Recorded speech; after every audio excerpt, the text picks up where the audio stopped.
everyone. How are you? I am doing great because I am getting ready to interview Nancy Norbeck. Nancy is just a whirlwind. She is a published author, she is a singer, she is a creativity coach. She is an actor. She also runs programs for kids and adults, an intuitive writing course. She is just amazing and such an inspiration, and she is so encouraging. I am just so excited to get started for this interview and just talk about all the cool, interesting things that she does. So here we go. I am here with Nancy Norbeck. That's how you say your last name, right? Norbeck. Yes. I wasn't sure. And I have been so excited to talk to you because you just do so many things. So you're an author, a published author, you have a novel, you're a creativity coach, a singer, an actor, and a former teacher, and you have the Follow Your Curiosity podcast and website. So there are just so many things I want to ask you and talk to you about. You are just so interesting. I don't even know where to start. So do you want to start us off somewhere? You do so many things. Why don't we start with the podcast just because it's the easiest thing to encapsulate, I think, and then we'll see where we land. I started the podcast a little bit over a year ago because as a creativity coach, one of the things that I really love to hear are like people's stories of how they got started doing things, who influenced them, who discouraged them, who encouraged them, what they had to do to get where they're going. First of all, I just love stories like that. I love hearing about the people who get the phone call from mom and dad saying, make sure that he plays sports. And then as soon as they're off the phone, saying, yes, we'll do that. Absolutely, sir, we'll do that. Turn around and say, we've got this play we think you might like to try out for. Yeah. I've heard enough stories like that, read enough stories like that I thought, I'll bet there are really cool stories like that everywhere. And I'd love to tell them. That was literally all I had when I started it. It has given me the chance to talk to some of the most interesting people, including people that you've never heard of, some that you might have, maybe someday more of them that you might have. But I love the stories of people you've never heard of because those I think are often the most interesting and the ones that we can relate to the most. I originally wanted it to cross over with travel, and my idea was that I would use it as an excuse to travel everywhere, kind of be like, hi, I'm in Montreal and I'm talking to this person who does this thing. And as soon as I'm done, I'm going to ask them who else I should talk to. And I'm going to go and talk to the next person who might be in, Saskatchewan or Detroit or Cleveland or wherever, and use it as an excuse to travel on top of hearing all of these stories. The travel part hasn't quite happened yet, but oh my gosh, but that's Skype amazing. helps. Yeah, but that would be so cool. I could definitely see you doing that. I listened, obviously I didn't get to listen to all of them because you just have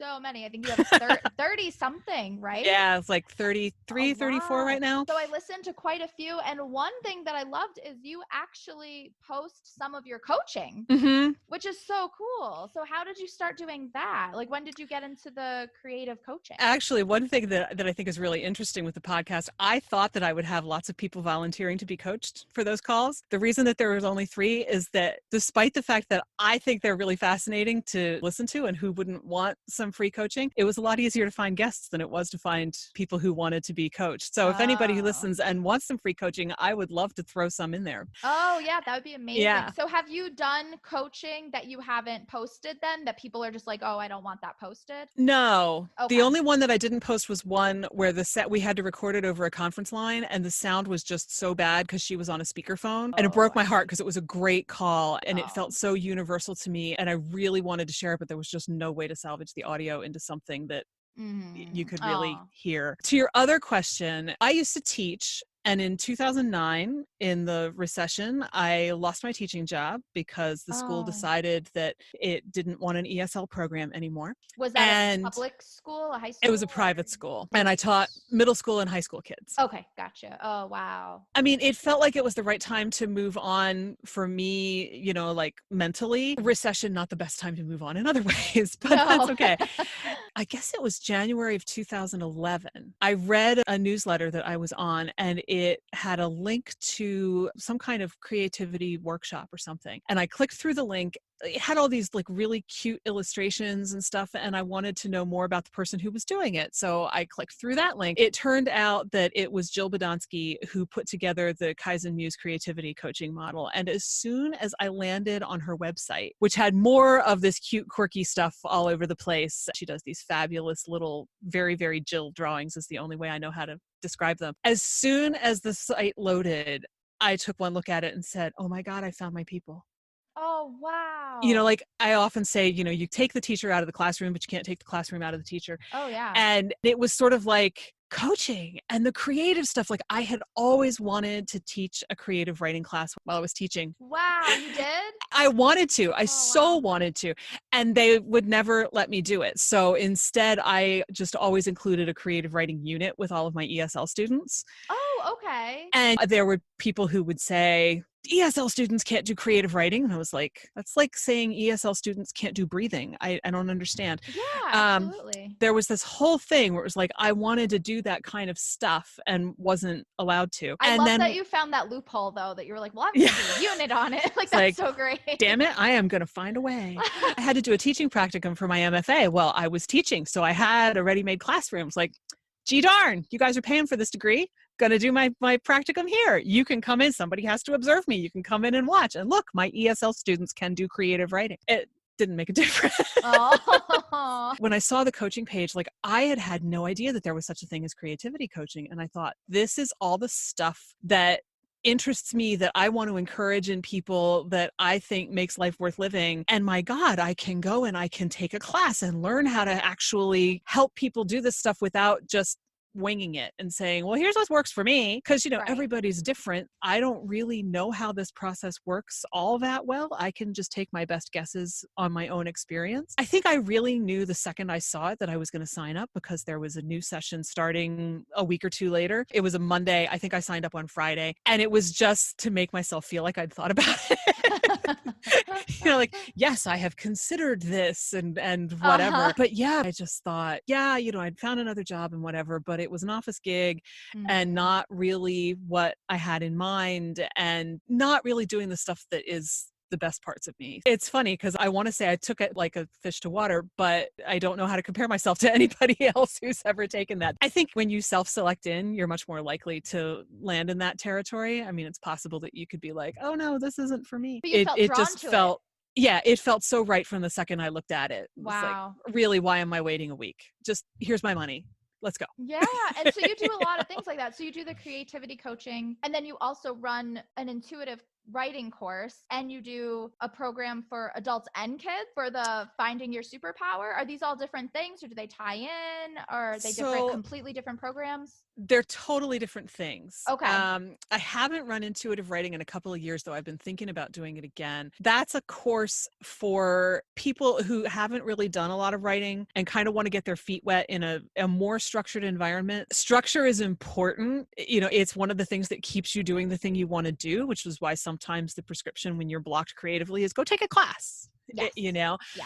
I'm also pretty free flowing with it. Despite the fact that we're all different, we all have the same blocks though, and the blocks tend to work in the same way. It still works better if you kind of follow the thing that works for you. So a lot of that class is owning what it means to be a writer and owning that title for yourself and being comfortable with calling yourself a writer. And then just different ways to play with writing and experiment with writing and see what happens. And really the play is the important part, because if we turn it into work, then it becomes a chore and it becomes standards bound, and then that just gets in everybody's way. But if you can play with it and see what works for you, maybe you like writing this kind of thing more than this other kind of thing. Maybe it turns out Mhm. you really do well writing memoirs, or maybe you're a poet and you had no clue. I think that was what, like a 4 or 5 week class, which is plenty. And, you know, it has the whole group aspect. So That yeah, one some of the was in experiments. person then? No, that one we did on a Facebook group and on a conference Oh. line. Oh, great. Okay, very Yeah. cool. So it was pretty interactive, and we all got to share things and hear things and be surprised by what everybody else did and by what we did, which was really, really cool. I like helping people find their feet with something like that, because I think that we make writing really, really intimidating, and it shouldn't be. Yes, It should absolutely. be as Mhm. much fun as, you know, going out and just singing a song with your friends at a birthday party. Yeah, no, Yeah. absolutely. And to go back to your point too of just giving people permission to say, I'm a writer, because I always hear people are, I'm an aspiring this, I'm an aspiring that. And Nah, you are that. taking on that label. I remember one time, so I do hula hooping, so I'm a hooper, but years ago, yeah, so I saw your picture on your Is that the website of the, proper title? yes, a hooper. I saw your picture picture on your website of the fire hooper, and I do fire Mhm. hooping. So I was like, Oh, oh, that's that's so awesome. cool. Oh my gosh. So like 10 years ago, I was in Central Park and this woman was doing hooping tutorials and lessons or whatever. And I was there. Someone came up to me and they're like, oh, you're a hooper? And I was like, oh no, I'm just trying to be. I'm an aspiring hooper. And the teacher looked at me and she goes, no, you are a hooper. You do it every day. Yes. You're going to the classes. You are that. And I was like, am I? What? And I think people don't know what makes them something, what makes them a writer, what makes them a singer. I think people don't understand what makes them that. They feel like they have to be published to be a writer, or Yeah. they have to have art hanging in a gallery to be an artist. And even then, some people still don't call themselves an artist. And I'm an aspiring artist. So that's so Yeah. true, to give people that permission. Yeah. And one of my favorite stories, one of my students in that class who took it a couple of times sent me, I think she sent me an email, though it might have been in the group. She said, I was at the grocery store today and I was talking to the cashier and I said, I'm going to go home and write some things. And the cashier said, oh, so are you a writer? And she said, yes, I am. Oh, I love It's that. like cheering. It's like, go Yes. you. Yes, you are. It's fun and it's so satisfying to watch people own that and see what they can do and see what they can even invent on the spot. I mean, I have an exercise that I do with them where we start with, any random object. So I have this tiny little external hard drive sitting here, and it could be as Uh-huh. simple as that, where you look at it and you kind of say, yeah, okay, it's a hard drive. It's got a cable on it. It's this size and whatever. And then I have them pretend that they've never ever seen it before Oh, okay. and say, okay, if you had never seen this before, what would you think it was? Oh, What, and in fact, interesting. not even what would you think it was, just what would it be if it were something else? Right. And then we like build a whole story around it just by asking questions about this thing. And we did that on a call one time. And this woman went from, her remote control to the bridge of an alien spaceship with these kangaroo-like aliens. And it's so much fun to listen to that because you could just hear the wonder in her voice. You could practically hear her thinking, where is this even coming from? But that's the whole point of the exercise. You Right. can find an idea anywhere if you're just willing to take something and turn it on its head and look at it a different way. And there she was. I mean, I don't think she ever really wrote the story of the kangaroo aliens, but it was enough for the exercise and it was enough to prove the point. That's really cool. So you have fun exercises like that in your different Mm-hmm. programs? Okay. Yeah. And then you had asked about the adults and the kids. The Yeah. Find Your Superpower is just for kids. Oh, okay. Gotcha. Because there are a lot of kids out there who are in middle school. They're just kind of, floating through, doing their thing, but they haven't really Mhm. figured out like what they're interested in or what they might be interested in. I don't believe in putting undue pressure on middle school kids, but at the same time, a lot of parents do.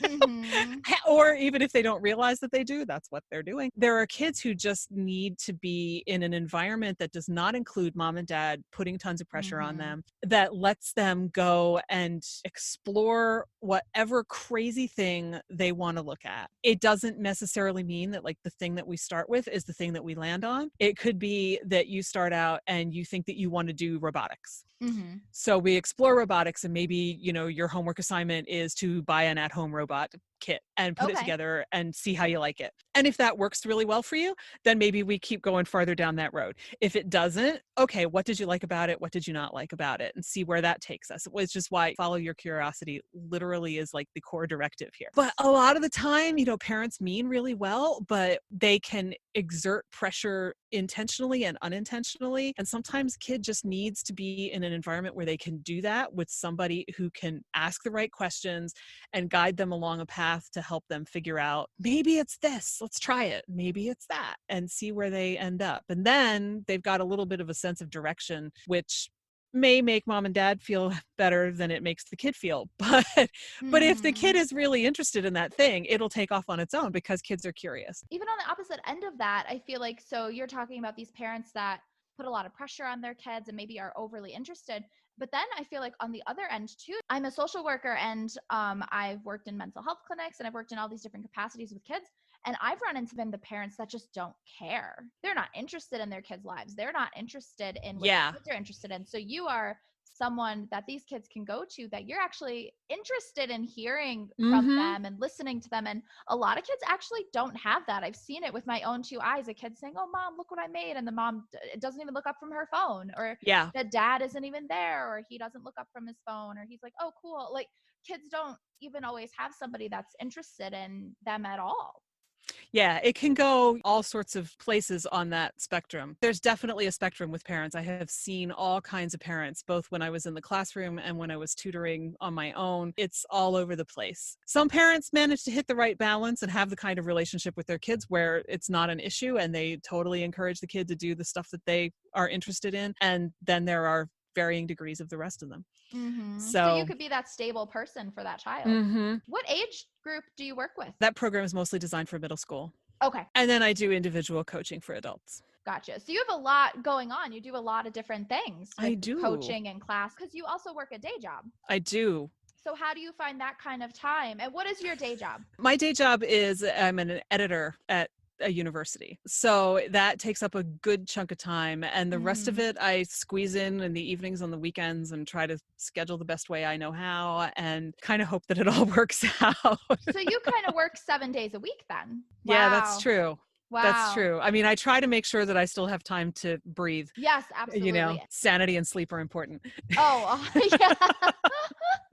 And do you feel like though, because people always say that phrase, like, oh, when you find what you love, it doesn't feel like work. On the weekends or at night when you're doing these different coachings and classes, do you feel like you're working or are you just having fun or is it a mix of both? It's a mix of both, but it's the kind of work that doesn't feel like a chore. Doing the podcast, I absolutely adore. Putting the podcast episodes together can sometimes feel more like a chore, but having Oh, the actual yes. conversations is a blast. And Uh-huh. I just, you couldn't pay me enough to give it up. So I fit it in, but I also, know what the limit is for how many of these can I do at one time and how many of those can I do at one time. And it's a balance, but so far it seems to work. And so when did you get into all of this? You interview people for your podcast, you have your coaching sessions, you do improv acting, you do singing in a choir, right? I mean, how did you get into all of these things? Well, okay, so I'll start with the earliest one, which is the singing in a choir. I think I was about 4 when my parents took me to the little kids' church choir rehearsal for the first time. Oh. And both of my parents are avid choral singers. I have gone through lapses in my life. I don't think either one of them ever has. Oh, And wow.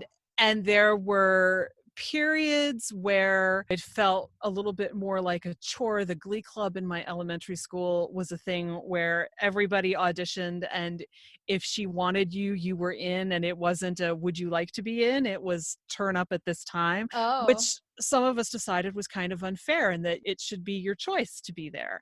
right. And so we raised this question in probably not the best of all possible ways because we were elementary school kids, and caused a big kerfuffle. And I think my parents thought that I was never going to sing again. And it wasn't that I didn't want to sing. It was just that I didn't want to be told that I had to. Yes. I didn't want anybody to be told that they had to. And we all survived, and that was great. And I've never stopped singing, except for a couple of periods here and there where I'll go for a while and suddenly I'll be Mhm. like, whoa, I haven't done any singing and that's not good. And I don't feel like I should. And I need to go sing because some part of me is just Mm. not getting what it needs. I literally chose my college for the choir, which is insane. Wow, really?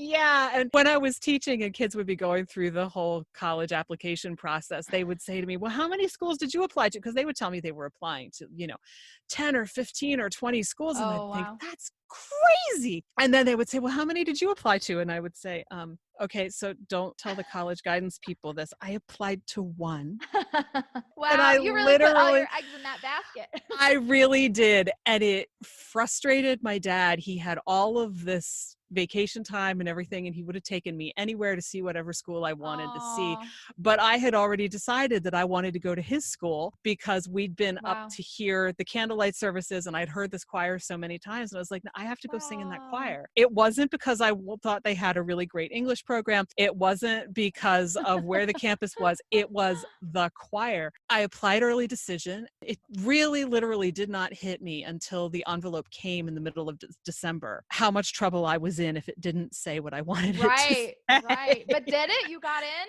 It did. I got in, Oh, and it was such a wow. relief because all of a sudden I thought, oh Oh man, all my the other gosh. schools have January 1st deadlines, and I could be, Yeah. frantically filling out applications from now until the 1st of January. This was back before you had online applications and all Right. of that. So it would have Yeah. been typing up how many applications, because even if you Mhm. did the Common App, it was still, unless you put it on the photocopier, which I don't think my dad would have let me do. I mean, when I got in, it was such a massive relief. Oh my gosh. And it's funny because it was only a massive relief because I'd only realized like 10 seconds before I opened the You're like, what envelope. if this says no? Then your whole Yeah, life plan is just I'm in so much trouble. And then it didn't hit me again until I went to audition for the choir. And it's like, so I'm here. right. Because then you What have if to I get don't into get the it? choir. Yeah, you got to step one. You still have that big step two. I know it's so funny to me now because, Wow. I think I was just 17, 18. I didn't know Mhm. any better. I didn't know to be any more worried than that, which is Right. probably what let me do it, Oh, you yeah, know? absolutely. I feel like teens have that mentality like, "Oh, yeah, that'll be fine. That'll work." Yeah. That's And good. and also, I mean, I had been up there so many times and I had talked to the choir director multiple times Oh, because my okay. mother had taken a summer class with him. I already felt like I knew him, which probably made it feel like more of a sure thing than it actually was. Mhm. But yeah, I went in, I auditioned. Wow. Mercifully, I got in. I mean, I could have ended up in the chorale instead, which certainly would have still been a great experience. And it would have been possible to switch to the chapel choir later because people moved all the time. So Mhm. it's not like the world would have ended. I'm sure I would have at the very least ended up in the chorale. It was great the way it was.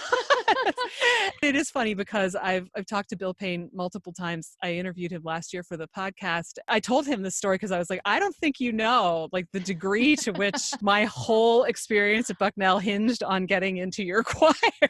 And I also told him that we all used to joke that the audition was as much a personality audition as a talent audition because we were all Mm. the same kind of crazy. We're like, yeah, only the right kind of crazy people can get into this choir. And he said, oh, that's totally true. Oh, that's Like, hilarious. okay. That was such a phenomenal experience. His choirs are so Wow. good and you learn to be so precise. And I knew when I graduated that I had just been spoiled rotten for 4 years and that it would be Wow. so hard to find something like that somewhere else. I've found other choirs that I've enjoyed, but Mhm. nothing quite like that. If I don't do it for Wow. too long, I just suddenly know. It's like, I need to go do this thing. Mhm. Wow, So well, that's yeah, that one's amazing. always What an been amazing really experience. important. Yeah. Yeah, I sang the Fauré Requiem last year with a church choir, the church that's right down the street from me, that has a regular Sunday morning choir and then they have a concert choir. So they do usually a bigger piece in the spring. This year, it's a bunch of smaller pieces, and with coronavirus, I have no idea what will Oh happen to gosh, I choir. know, I know. When I went in there and sat down, I thought, I did this piece with Bill Payne at Bucknell, and it's not going to be the same. And are you going to be Mhm. disappointed because it's not going to be the same? And it's not the same.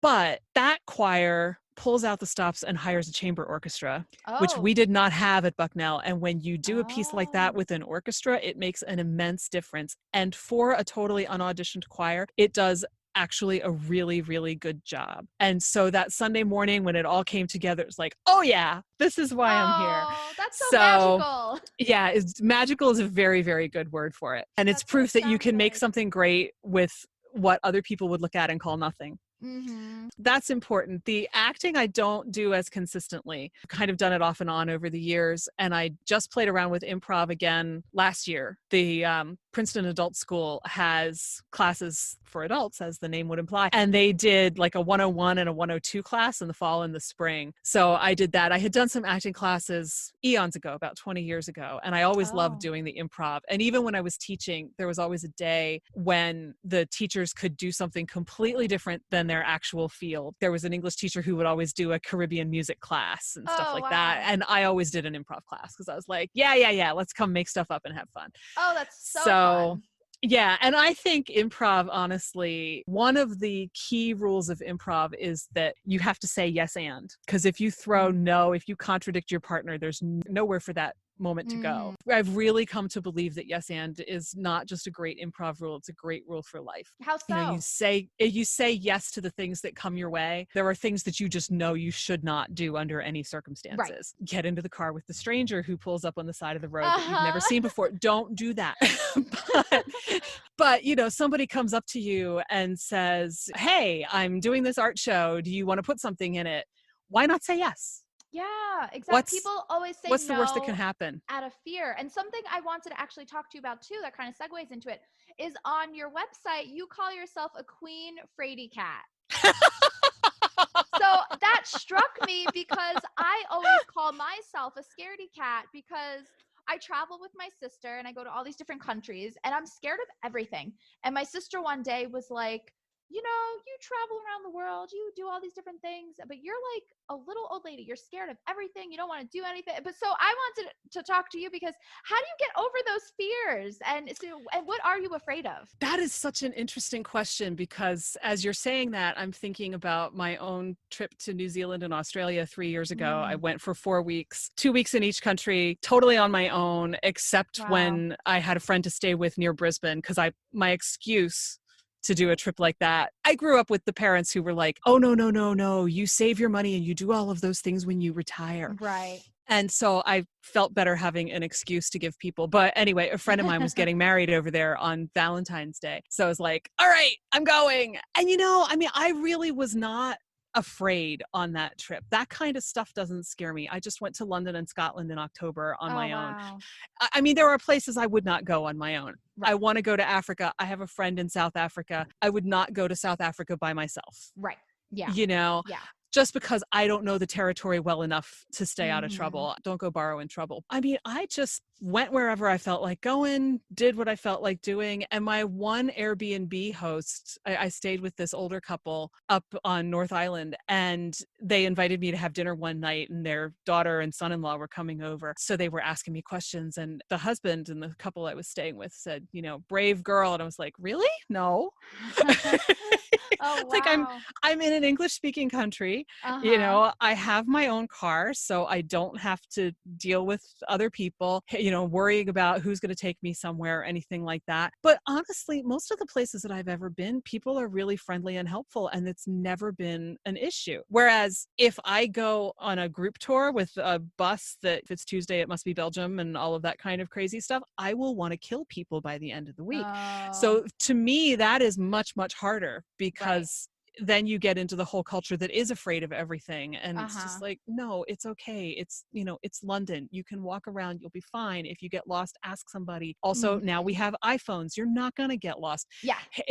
That kind of stuff doesn't scare me. Maybe it should scare me more than it does, but it doesn't scare me. But no, the Queen Fraidy cat is, is about my almost lifelong, absolutely debilitating panic attack style stage fright. Oh, really? But you do the choir and everything and you have stage fright. I have stage fright, but here's the thing. Wow. Choir is okay because choir is a crowd. Oh, It's okay. not just me. If it's just me, though, that Mhm. is a whole other kettle of fish. And it's only Wow. recently that somebody did say to me, yeah, that sounds a lot like a panic attack. I mean, I realized a while ago, maybe a year or two ago, that calling it stage fright is really understating it by a lot. It's Okay. not just being nervous. It is a full body involuntary reaction. It's one of Mhm. those weird moments. I don't know if you've ever had this happen where like your brain is totally calm and your body's freaking out. Mhm. It's like that. And so Okay. I could be standing there thinking, I'm not going to die. It's okay. Just chill. And my body essentially is like, yeah, no, actually, really, saber-toothed tiger's dead ahead, almost dead any second now. Wow. It's that divided. I mean, there was a Mhm. moment several years ago when I was trying to get myself over it, which of course you kind of have to get up and do it, where I was actually, and this is going to sound crazy because if you're singing, you would think you would be focused on that, but that was sort of on autopilot. And I remember standing in front of this crowd and thinking, if we could manage any of that, oh, I don't know, like diaphragm support that we learned back in choir and voice lessons, that would probably be great. And it became very clear that my body's answer was, you get what you get because I'm busy being Oh, terrified. And this right. is it. And I was kind of like, yeah, okay.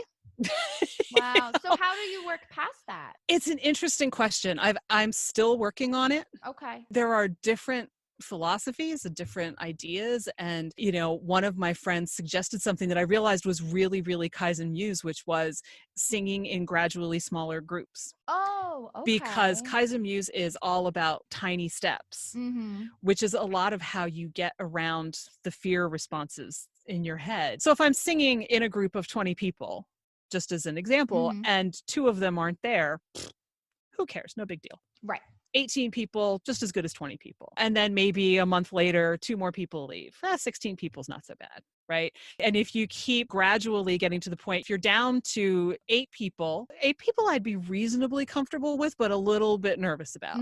Yeah. But if I did that and I got down to 8 people and that was okay because 10 people was all right and 12 people was all right and whatever, Mhm. then theoretically you could get down to 6 and 4 and 2. The problem is finding the way to make that work, because Right. assembling 20 people and then saying you're out in 2 weeks and it's got nothing to do with you, it's all about my crazy brain, is harder.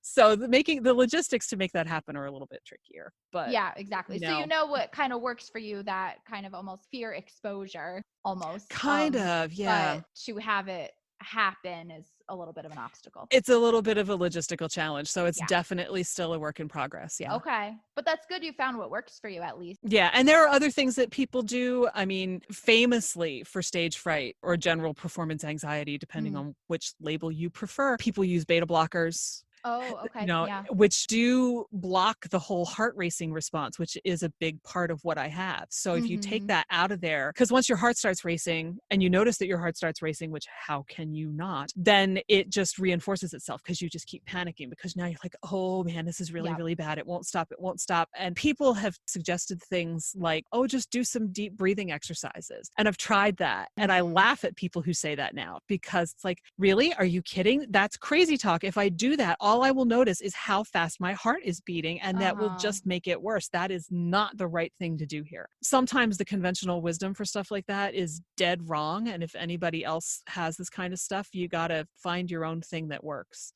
Yeah, well, The it's thing like that you said before, even with the classes, what works for one person, it's not going to work for somebody Yeah, else. I've taken beta blockers and they do, and it's amazing. I picture it kind of like when you look at the solar eclipse and you have that sort of corona image around Mm. the edges. That's what the nervousness is like. It's like the huge Mm. flaming ball of crazy is blocked, and you Okay. just have that bit around the edges. And it's sort of interesting because you can kind of go, you notice it and you Oh. think, yeah, it's just like maybe the edges of my fingertips, kind of. Uh-huh. But I'm still breathing. I'm really pretty calm. This is nice. But I wouldn't want to take them on a regular basis, because Right. I think you could really get hooked on them, and that's not even technically what they're for.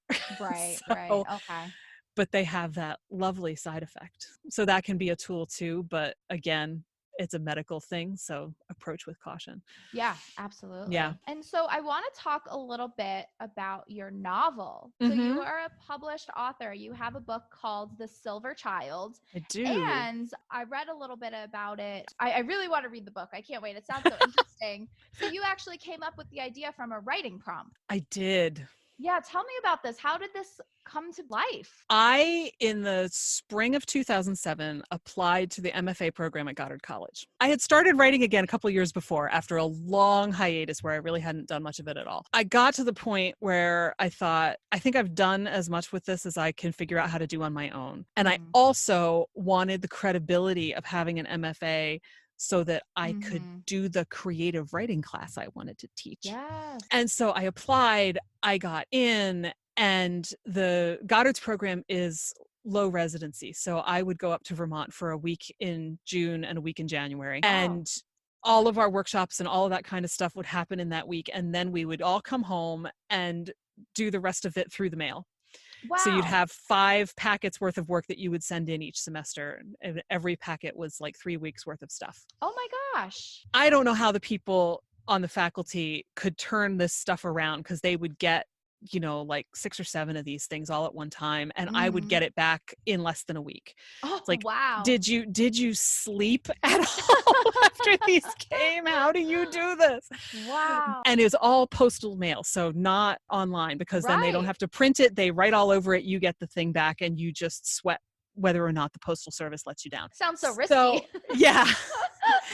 So maybe a month before I started, I had this novel that I had started. I hadn't worked on it in a little while, and I didn't really want to, because I'd started to realize that it didn't really make any sense. Oh, okay. Oh, wow. So once I realized that, it's kind of like, I don't even know that I could make it make much sense. It makes internal sense, but it doesn't make sense if you're not Uh-huh. in the world of that book. So you'd have to suspend a lot of disbelief. I thought, I haven't really written anything. I don't feel like a writer, and I'm going to go start a writing MFA. This is nuts. I need to write something. And I didn't have any ideas, but there was a live journal community called The First Line that was based on the magazine of the same name. The magazine, I think on the cover, it's been a while since I've looked, has a first line. And the idea is you take that first line and you write a story from it, and then you send your story in. And if they like it, they publish it. That's what's in the rest of the magazine, is the results of a previous first line. And you are not allowed to change it at all unless there is a blank line for you to fill something in. So the live journal community operated on the same rules, only you had a week instead, whatever. And I had started a bunch of things just as little exercises when I started writing my own stuff rather than writing fan fiction, which is how I got my feet wet again. And so I thought, I'll go find a prompt there. And the one that I found was, the baby had been born with blank line. And a lot of people probably would have filled in a disease or, some kind of condition or whatever. But my brain said a silver spoon in its mouth. Wow. And I thought, yeah, no, you can't do that.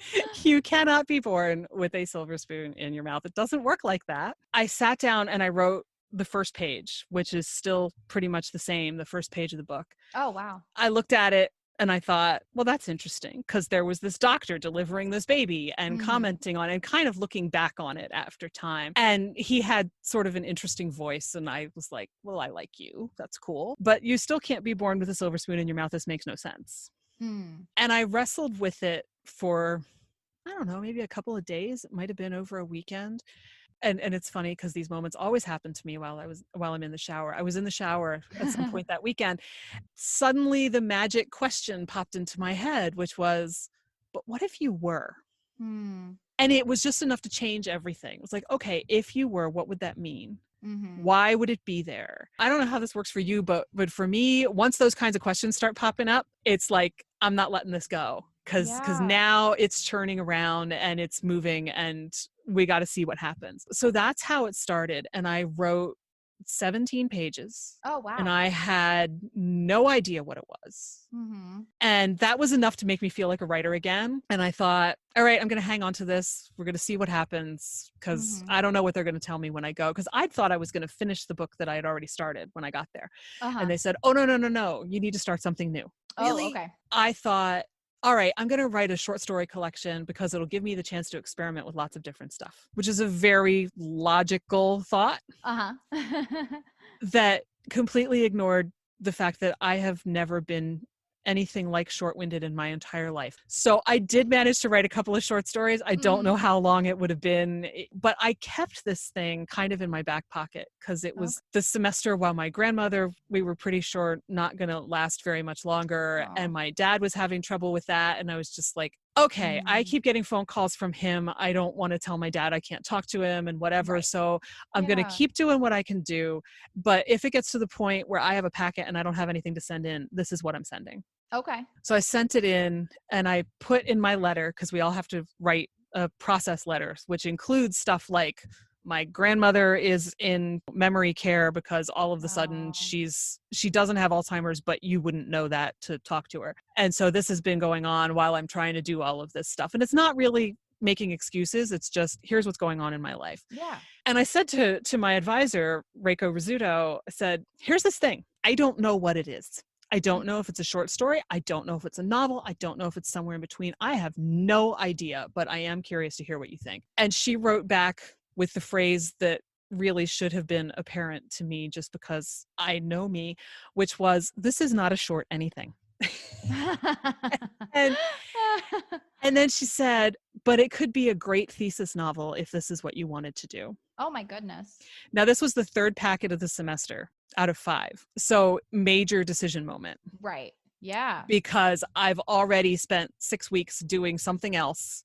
Really, technically 9, because the third packet was gone. So it's like, can I scramble up enough to make this work in time because I had never finished a novel before. So I was absolutely terrified that I would get through even 4 semesters, but really you're supposed to be done your draft by the end of the 3rd and not have anything finished. That's scary. It was terrifying because I really didn't want to have to pay for extra semesters. And how many extra semesters would it take? I'd never finished anything. Would it be 1? Would it be 2? Would it be 12? Who knows, But I decided to run with it just because I liked the beginning of it. Wow. And being on a teaching schedule at the time meant that I had breaks that I could use, and I had summer vacation and all of that, which helped a lot. Yeah. But that's how it came to be. And as you can see, it did get finished. Yes, though the first ending was pretty crappy, and she called me on it. She said, "I think you were just excited and wanted to be done." And I thought, yeah, I think you're probably right. I reworked it a lot in that last semester, and it still wasn't done. It wasn't anything close to perfect, but then perfect doesn't really exist in writing. But, we said to each other all the way through that semester, it doesn't have to be perfect. It only has to be good enough to graduate. Yeah. Honestly, I think that thought kept us all going more than any other.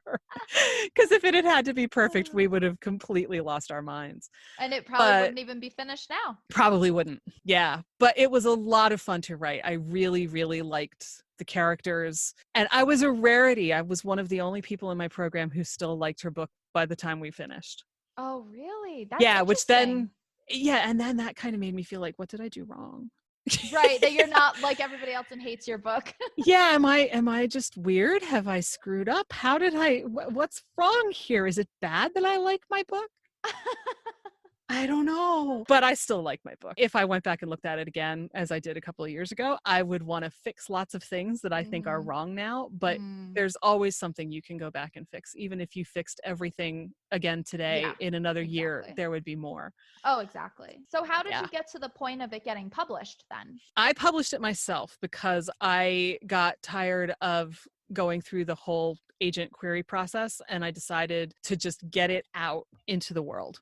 Oh, wow. Because people kept asking me about it, and it's like, you know what? Just do it. Just put it out there. Yeah, absolutely.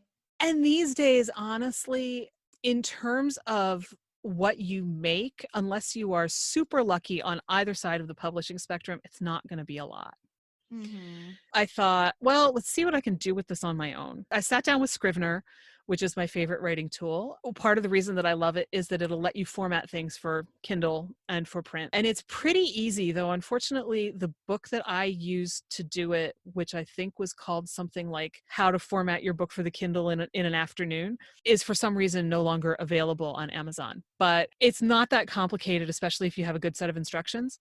Okay. So I sat down and I formatted it for the Kindle, and I compiled the whole thing and tested it on the Kindle Reader app and all that kind of stuff. Wow. And I released it in June of 2015. It's funny because when you do that, because I thought, nobody's reading print books, we'll just do the Kindle edition. And then immediately people said, can I get a paperback? Oh, wow. And I said, you really want a paperback? Oh my gosh. Because I really didn't think anybody did. And they said, of course I want a paperback. I want you to sign it. I want to give copies to my kids or my grandkids or whatever. I said, okay, let me see what I can do. And Black Friday of that year, the paperback was available on Amazon for the first time. Wow, that is so cool. And I got to say, it is wild when you actually hold it in your hands for the first time and you go, it's a book. It's a book. It's a book. It has my stuff in it. I wrote the stuff in the book. It has my picture and my name on it. Oh my God. It's a book. Wow, what a feeling. It's amazing. And a friend of mine did the cover design. She's a designer. And I was going to ask about that. The cover is beautiful. Yeah, I get so many compliments on the cover. It's and I really try gorgeous. to tell her every time because I feel like it's unfair that I hear them and she doesn't. That's unfair. That's yeah, but she did a fabulous job. It cracks me beautiful. up that there are reviews on Amazon where people are like, I thought this book was just about the teenage girl, but there's this old doctor guy and he's like not even on the cover. I'm like, did you look at the cover? Because yes, he is. Yes, he is. He's Oh, that's there. funny. I also think it's hilarious that they call him elderly when he's 62. I'm like, he's not 95. What? Oh, poor guy. Poor guy. He makes up for it in spirit, I'll tell you that. He goes through the mill. But yeah, so it's an unusual young adult book because it does have the two protagonists at wildly different ages. But Yeah. he's the doctor who delivered her, and she's the kid who has the magic powers. I put the paperback out, and then immediately somebody said, "What about the audiobook?" And I was like, "Oh, come on." Oh, wow. Oh my goodness. So people were actually requesting all these things of you. I was like, "Really? I'm just me. Wow. There's only so much I can do." That's amazing though. It What is a what a amazing. compliment. Yeah. And yet I was just, it's kind of like, You're like, leave me alone. I would love for you to have an audiobook, but that would mean that I would have to spend more hours than I can count sitting down by myself. And that was before I had a podcast and had a mic and all of that. And it's just like, oh Lordy. And then I would have to edit all of it myself. And this book is 300 and some pages long. It's just like, no, I'm sorry. That's a lot of work. Just no way. That is too much work for one person. I mean, I probably would still be working on it because I think I would get so tired of it. It would start to feel like such a chore. So I haven't even tried to make myself do that. Maybe that you could do in your retirement. There you go. Or if, somebody who has better means than I do for that kind of thing gets interested and wants to buy rights to it and do the audiobook or turn it into a movie or something like that. But otherwise, sorry guys, there's not going to be an audio. You've closed that chapter. What would be kind of cool, because it is the two characters and their points of view alternate, would be to find somebody to read the doctor's part and I could read the girl's part. Even that, I would still have to put it all together. It would just be, boy, yeah. I have a friend who is a voice actor and he does all these different projects, and it is almost like, I don't know, producing or directing a short film. Yeah. It's acting. It is. It really is. And I've been fascinated by voice acting for a while, and I've talked to different people who actually know stuff about it. And a lot of the people who do audiobooks essentially are freelancers. They work for themselves. They record your book in their own home studio, and they get paid for the time that actually goes into the finished book. It can take them so much longer to put something together. I mean, and I think as you do more, you get better at it. So it takes you less time because you know how to avoid some of the pitfalls and everything, but it's still, it's a lot of work. It is. To get those audiobooks. So many different things. I would imagine you don't have the time to dedicate to that right now. I don't even want to think about trying to find the time to do that. But what is next for you? Because you do so many different things. Like, where are you headed? Well, just the other night, while I was on the rower at the gym, which is apparently the other place where I get ideas, I was you gotta listening. Bring a notebook with you in the shower and on the rower. Which is two of the places where that doesn't work very well. I know. I was listening to a Martha Beck podcast while I was on the rower, and I thought I should do a book group for Steering by Starlight. Have I ever done a book group before? No. Have I ever finished reading Steering by Starlight before? No. Wow. But I've always wanted to, and I think if I did it in a group, it would avoid the pitfalls that a lot of people have, where you stop reading when you get to the first exercise because you don't have time to do it or you're not sure how to do it and whatever. And I thought, for years now, I have wanted to have read this book. Oh, wow. Maybe this is a thing to do, just a small thing, like find, I don't know, 10 people, 20 people, certainly not hundreds, and just meet online on Skype or Zoom or something once a week to talk about a chapter and talk about exercises that we did and what happened and whatever. Because I feel like I'm not a Martha Beck coach, but I think I could facilitate a conversation and some insight into all of this stuff from my point of view that might be different than what a Martha Beck coach would do. And just see where we end up at the end of however many chapters it is. It's not a huge book. Oh, that sounds really cool. Intimidating. But yeah, I've been thinking about playing with that. I have no idea when I would start it. Certainly not before probably the end of April. I don't know where these people would come from. Maybe somebody who listens to your podcast, maybe somebody who sees an Instagram post. Just give it a try, see what happens. Don't even know. If I charged anything for it, I probably wouldn't charge very much. Maybe like $25 or something. Okay. Just kind of see what happens and see where the energy goes with it. And, Oh, that's you know, great. So you're always having yeah. these cool new ideas that lead you in all these different paths in life. Yeah, it's dangerous sometimes because if you end up with 3 of them and they all seem to be Uh-huh. going in a different direction, what do you do? But this one just kind of materialized on its own. And I thought, okay, yes, and let's do that. Just have to figure Yes. out what that looks like and see if we can find anybody else who thinks it sounds like a good idea too. Yeah, Wow. we'll see.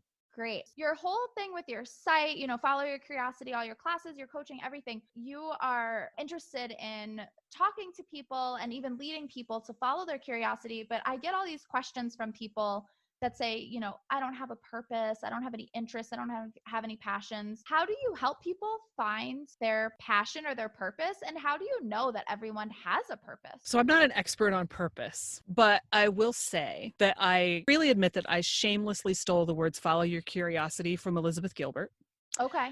who got them from a friend of hers. So I kind of feel like they're fair game. But there is a video with her somewhere, and for some reason, I always have a hard time finding it. I don't know if I ever bookmarked it, but she talks about how when she went to write The Signature of All Things several years ago, before she started it, she wanted to write something. She did not want to write something that was a memoir. She wanted to do something different, but she didn't know what it was. And that's when this friend said to her, follow your curiosity. What are you curious about? Mm-hmm. I will admit I have not read The Signature of All Things, so I might describe it completely incorrectly from misremembering. As I recall, it's about a botanist, and Okay. she was curious about gardening, and she started Mm. exploring gardening and ended up in the world of botany, and that's where this character came from and where the book came from. When I heard that, I thought it's so genius because she was contrasting it with follow your bliss. She's like, your bliss Oh, may or may not get you somewhere. But right. your curiosity, if you're willing to be curious and indulge your curiosity, will get you anywhere. It'll Oh, take you wow. places that you never even knew existed before. It'll open up things that you didn't know there were to be interested in or to work in or whatever. That's why working with kids, what are you curious about? What do you want to know more about? What are you already interested in? What questions can we ask about what you're interested in? The same thing is true with everybody. We just forget how to be kids when we get old. Right. And by old, I can mean 16 for some people and 72 for others. Yeah. What are you curious about? What do you want to Mhm. know about? What do you want to learn? What fascinates you? It could be plasma physics, and you might not have any kind of background in science, but if you start reading basic stuff about plasma physics and follow the parts that you find really interesting that you want to know more about, you're going to end up knowing a lot about plasma physics. Mhm. Or you might find some side thing that you never expected that's even more interesting than plasma physics that leads Right. you where you're supposed to be. I think you know where you're supposed to be when you land there. I think it's moments like looking at the Kaizen Muse website and going, oh my God, this is where I belong. Yeah. And even that is not necessarily a destination. That's part of the journey. It could Yeah, take you exactly. somewhere else. Follow your curiosity. Don't just be curious about something for 5 minutes and then go back to watching Arrested Development. Keep going, see where it takes Yeah, you. that's great. That's really Yeah. great. Nancy, it has been so great talking to you. You are so interesting. You are just so smart and you do so many amazing, cool things. And I love that you're always encouraging. I even went through your website and you just have so many articles that you've written and essays about just encouraging people and having them, break down their fear. And I love that. Me too, but I'm glad other people do. That's always good to hear. And it's Yeah. been great to talk to you. Yeah. Thank you so much. This was so great. You're so welcome. That was just so much fun and so interesting. Thank you so much to Nancy for taking the time for letting me interview her. It was really just inspiring and enlightening. Isn't she just amazing? She has so many cool things to say. She's so encouraging. Guys, you have to go to her website. It is just full of great information. She has great articles, encouraging articles. I really loved going through them. Listen to her podcast. Follow her on Instagram. I am going to post all of her links into the show notes and check out her book, The Silver Child, on Amazon. I have to order a copy right away. I can't wait to read it. It sounds so interesting. So I'm going to put all those links in the show notes for you to check her out and check out her novel. If you are interested in being interviewed, please send me a message on either Instagram or my Facebook group. I'm available anywhere. So please follow me on those. I'm at According to Des on Instagram and on Facebook. Join my Facebook group. It's so much fun. It's a fun, interactive, encouraging, and supportive community. So it's facebook.com/groups according to Des. Feel free to post anything in there, go live in there, do whatever you want. Post a quote, post pictures, post a project you're working on, or even post questions. And people are pretty supportive and engaging in there. It is a small community, but it is very active and I love it. So I would love for you to join us there. So again, thank you so much to Nancy and thank you guys for listening and share this episode. Follow me on wherever this is posted. It's posted through Anchor, it's on Spotify. Thanks so much, and I will see you next time.